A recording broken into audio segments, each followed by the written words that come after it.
नरेंद्र मोदी हिंदुस्तान की शायद अकेली ऐसी सियासी शख्सियत जिस पर दंगों को लेकर सबसे ज्यादा हमला हुआ, जिसकी सरकार पर खुद दंगाइयों की मदद के इल्जाम लगे।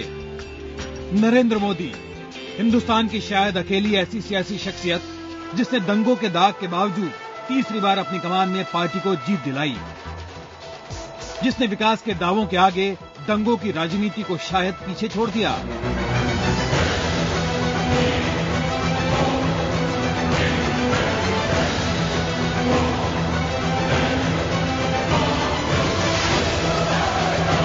नरेंद्र मोदी एक ऐसी शख्सियत जो अब राष्ट्रीय राजनीति का पलड़ा झुकाने के मंसूबे बना रहा है। वो राजनेता जो अपने राज्य में अपनी ही पार्टी से ऊपर हो चुका है। एक ऐसा नेता जिसने पार्टी को अपने ही नाम का एक मंत्र दे दिया है, नमो मंत्र। यूपीए 2 के नॉन परफॉर्मिंग नॉन गवर्नेंस को अगर जवाब देना है और लोगों के सामने रियल अल्टरनेटिव रखना है तो Narendra Modi is the right choice. कि हम जानते हैं देश किसे चाहता है, कार्यकर्ता किसे चाहते हैं, लेकिन निर्णय पार्लियामेंट्री बोर्ड का रहेगा। श्री नरेंद्र मोदी जी देश के लोकप्रिय नेताओं में से एक हैं और सबसे लोकप्रिय नेताओं में कह सकते हैं। नरेंद्र मोदी हमारे राष्ट्रीय नेता हैं। गुजरात के अभी तक जितने मुख्यमंत्री हुए उनमें सबसे लोकप्रिय हैं और पूरा देश उनकी तरफ आशा भरी दृष्टि से देखता है। विकास की बातें करने वाले, गुजरात में जननायक की छवि बनाने वाले नरेंद्र मोदी अब राष्ट्रीय राजनीति में आगे बढ़ने के लिए दांव पर दांव खेल रहे हैं। गोवा में राष्ट्रीय कार्यकारिणी की बैठक में भी उन्होंने बेहद सधे हुए तरीके से अपने पत्ते चले। उन्हें मालूम है कि भ्रष्टाचार के संगीन इल्जामों से घिरी यूपीए के हाथ से बेहतर मौका शायद दोबारा न मिले। उन्हें एहसास है कि पार्टी में अपना कद बढ़ाने का यही सबसे अच्छा मौका है। अपने इस सपने के आगे अब वो किसी भी रोड़े को बनते हुए नहीं देखना चाहते। लालकृष्ण आडवाणी हो, सुषमा स्वराज हो, नितिन गडकरी हो, सबके लिए उनका संदेश साफ है, अहम ब्रह्मास्मि, अब मैं ही हूं, सिर्फ मैं।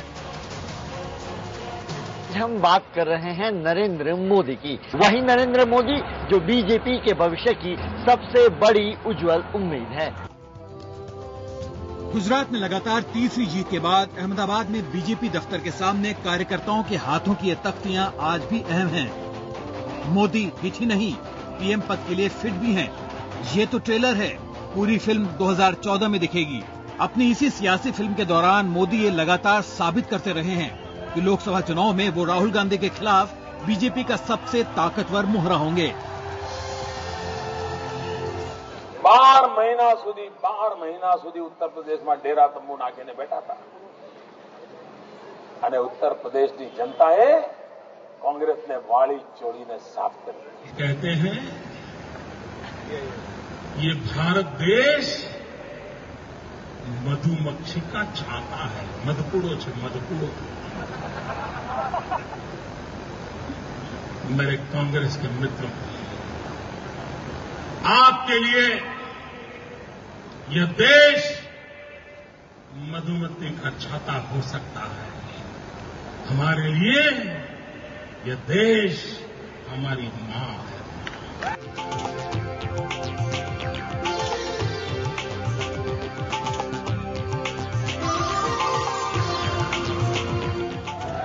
गुजरात को ऊंची विकास दर देने वाले इस मुख्यमंत्री के बारे में कहा जाता है कि निजी जिंदगी में वो बेदाग रहे हैं। राज्य में लोकायुक्त की गैर मौजूदगी पर सियासत करने वाली कांग्रेस इस चुनाव के दौरान कभी खुलकर नरेंद्र मोदी पर भ्रष्टाचार का आरोप नहीं लगा पाई।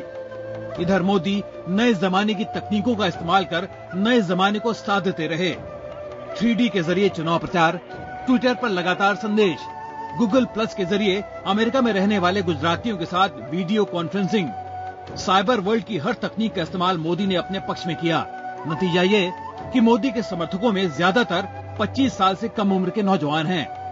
Ease and transparency and efficiency of his government is actually what I think is a magnet to people of my age group. He can sense what's needed. एक दौर था जब कहा जाता था कि इंदिरा ही कांग्रेस है और कांग्रेस ही इंदिरा। गुजरात में आज यही बात शायद नरेंद्र मोदी पर फिट बैठ रही है। गुजरात में नरेंद्र मोदी ही बीजेपी हैं और बीजेपी ही नरेंद्र मोदी। पूरे देश की सियासत पर छा जाने का सपना देख रहे मोटा भाई का कम से कम गुजरात में अपनी पार्टी से कद काफी बड़ा हो चुका है। कहीं कोई मेरी कमी रह गई हो, कहीं कोई मेरी गलती रह गई हो, तो मैं मेरे 6 करोड़ गुजराती भाइयों बहनों, उसके लिए मैं आप सबकी क्षमा मांगता हूं। नरेंद्र मोदी आखिर नरेंद्र मोदी क्यों और कैसे बने, ये जानने के लिए आपको 40 साल पहले और अहमदाबाद से 100 किलोमीटर दूर चलना होगा, एक कस्बे वडनगर में।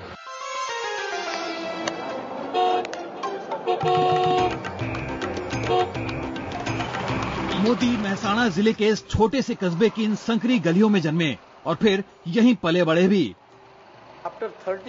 उनके स्कूल के टीचरों को याद है कि वो एक औसत छात्र थे, पर उनमें जबरदस्त उत्साह दिखता था। कोई प्रश्न पूछते तो सबसे पहला उनकी उंगली होती है ना, फिगर तैयार। मोदी का ज्यादातर वक्त स्कूल से बाहर राष्ट्रीय स्वयंसेवक संघ यानी आरएसएस की शाखाओं में बीतता था। रोज वो कम से कम 2 बार शाखा जरूर जाते। जिन साथियों ने नरेंद्र मोदी के साथ इन शाखाओं में हिस्सा लिया, उन्हें याद है कि मोदी काफी गंभीर रहते थे। तैराकी जैसा खेल भी उनके लिए शरीर को फिट रखने से ज्यादा अहमियत नहीं रखता था। आज वो जो कुछ है वो संघ की वजह से। आरएसएस में अपनी भागीदारी के बाद मोदी का झुकाव अगर कहीं था तो वो था थिएटर। जोगदास खुमान वो भावनगर नरेश का एक पात्र था जो बहुत ही यहाँ उदार चरित राजा हुए थे, वो करने का मुझे अवसर मिला था। और वो समय मैं भी कुछ लिखता था, मोनो एक्टिंग वगैरह। और उनका जो रिश्ता ज्यादातर है वो संघ और नाटक। मोदी की मां के मुताबिक जब बेटे नरेंद्र ने घर छोड़ा तो वो उनकी मानसिक स्थिति ही बिगड़ गई थी। करीब 2 महीने तक वो सदमे में रहीं। फिर उम्मीद बंधी कि बेटा शायद लौट आएगा, उसकी कोई खबर आएगी, लेकिन नहीं। 2 सालों तक नरेंद्र मोदी ने उनसे संपर्क नहीं किया। सालों बाद जब हीराबेन का बेटा मुख्यमंत्री बना तो वो बेटे के शपथ ग्रहण समारोह में पहुंची। उन्होंने बेटे को आशीर्वाद भी दिया, लेकिन अब अपने बेटे से उनकी मुलाकात सिर्फ टीवी पर ही होती है। 3 बार गुजरात में अपने बेटे को विजय पताका फहराते हुए देखने वाली हीराबेन की तमन्ना भी अब अपने बेटे को प्रधानमंत्री के तौर पर देखने की है। आवे छे, 2 फेर आवे छे, एक जन्म दाड़े और एक नवा दाड़े करे छे। 2 फेर आवे छे, आशीर्वाद लेने जाए छे। बचपन की याद। दिलचस्प बात यह है कि मोदी ने आरएसएस में शामिल होने के लिए घर नहीं छोड़ा था। नरेंद्र मोदी के भाई बताते हैं कि मोदी दरअसल शादी नहीं करना चाहते थे, इसीलिए घर छोड़कर चले गए। उनका ये गौना तो बाकी ही था और फिर तो उन्होंने घर बार छोड़ दिया और यही काम कर लिया। कितनी उम्र में उनका एंगेजमेंट हुआ था? आई थिंक 15 साल। लेकिन उन्होंने माना नहीं कभी? नहीं। घर छोड़ते ही 15 साल के नरेंद्र मोदी जैसे परिवार के बंधनों से आजाद हो गए। उनका मकसद था आरएसएस और आरएसएस के मुखिया गुरु गोलवलकर का साथ। मोदी ने अपनी किताब में गोलवलकर की जमकर हिमायत की है और उनके सांप्रदायिक या फासिस्ट होने के आरोपों का करारा जवाब भी दिया है। हिंदुस्तान के संसद के सदस्य नहीं थे, लेकिन भारत के संसद ने उनके स्वर्गवास के बाद पूरे संसद ने उनको श्रद्धांजलि दी थी। ये हमने भूलना नहीं चाहिए। पहले प्रचारक और फिर अखिल भारतीय विद्यार्थी परिषद के सदस्य के बतौर मोदी धीरे धीरे भगवा काडर में ऊपर उठते चले गए। इमरजेंसी के वक्त वो एक मजबूत संगठक के बतौर सामने आए। साथी बताते हैं कि यही वो वक्त था जिसने मोदी को गांधी परिवार के पूरी तरह खिलाफ कर दिया और यही वो वक्त था जिसके बाद गांधी परिवार की अगली पीढ़ियां मोदी के निशाने पर आईं। यही वजह है कि इतने सालों बाद आज भी नरेंद्र मोदी की कोई भी चुनावी रैली बिना गांधी परिवार का नाम लिए पूरी नहीं होती। श्रीमान राहुल बाबा, गांधीजीना કેટલા સપના તમે પૂરા કરશો એ તો મને ખબર નથી, પણ મને ખાતરી છે કે ગાંધીજીનું એક સપનું એ તો તમે જ પૂરું કરશો એવો મને પૂરો ભરોસો છે। कहने वाले कहते हैं कि नरेंद्र मोदी अपने आने वाले वक्त की प्लानिंग, अपने भविष्य की प्लानिंग बहुत ही सधे और सटीक ढंग से करते हुए आगे बढ़ते हैं। जब बीजेपी में वो सिर्फ एक ऑर्गेनाइजर की भूमिका में थे, तब भी प्लानिंग का लोहा करीबी नेताओं को मनवाया और आज जब नरेंद्र मोदी एक नए मिशन के साथ केंद्र की राजनीति में नजरें गड़ाए हुए हैं, तब भी उनका साथ देने वालों की तादाद बढ़ रही है। पार्टी के बाहर ही नहीं, पार्टी के भीतर भी। He is a perfectionist. He gets into the nuts and bolts. He has an eye for minute details. लेकिन नरेंद्र मोदी के लिए हालात हमेशा इतने बेहतर नहीं थे। 2001 के आसपास एक दौर वो भी था जब पार्टी ने सबसे बड़ा काम सौंपा, बीजेपी में अंदरूनी उठापटक का खात्मा। चुनौतियां उनके सामने मुंह बाए खड़ी थी। पार्टी हैवीवेट शंकर सिंह वाघेला से लेकर पूर्व मुख्यमंत्री केशुभाई पटेल और धुर हिंदू कट्टरपंथी नेता प्रवीण तोगड़िया तक, जो गुजरात को अपनी जागीर समझते थे। लेकिन मोदी ने धीरे धीरे इन सभी को कमजोर किया, और जब सामने वाला कमजोर हो तो मोदी जैसी शख्सियतें इंतजार नहीं करती। मैं जीवन में कभी चुनाव नहीं लड़ा था। इवन स्कूल के अंदर भी मैं कभी मॉनिटर का चुनाव नहीं लड़ा था। ये तय है कि मोदी अब एक ब्रांड हैं, लेकिन इस ब्रांड के साथ एक ऐसा हादसा जुड़ा हुआ है जो उनका पीछा कभी नहीं छोड़ेगा। नरेंद्र मोदी को मुख्यमंत्री बने महज कुछ महीने ही बीते थे कि गोधरा में साबरमती एक्सप्रेस की एक बोगी जला दी गई। बस यहीं से मोदी का असली करियर, उनकी छवि और उनकी सांप्रदायिक राजनीति शुरू हुई। साबरमती कांड के बाद गुजरात ही नहीं, हिंदुस्तान की सियासत में दो नए शब्द जन्मे। गोधरा से पहले और गोधरा के बाद 1100 लोगों की मौत, 300 औरतों से बलात्कार, सैकड़ों अनाथ बच्चे और हजारों बेघर, ये गोधरा का नतीजा था। मोदी पर आरोप है कि उनके पुलिस वाले या तो इसे खामोशी से बस देखते रहे, या फिर उन्होंने बाकायदा गुजरात की इस लूट खसोट करने वाली भीड़ की मदद की। सच चाहे जो हो, मोदी आज इस पर बात करने से साफ कतराते हैं। कहीं न कहीं 2002 दंगों के लिए अपोलोजाइज करना पड़ेगा। क्या आपको लगता है इस तरह की जो कहते हैं वो सही है? क्या कहना चाहेंगे ऐसे लोगों को आप? ये पहली बात।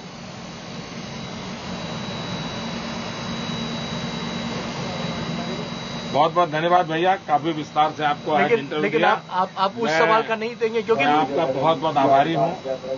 तो आप उस सवाल का नहीं जवाब देना चाहेंगे आज इस समय?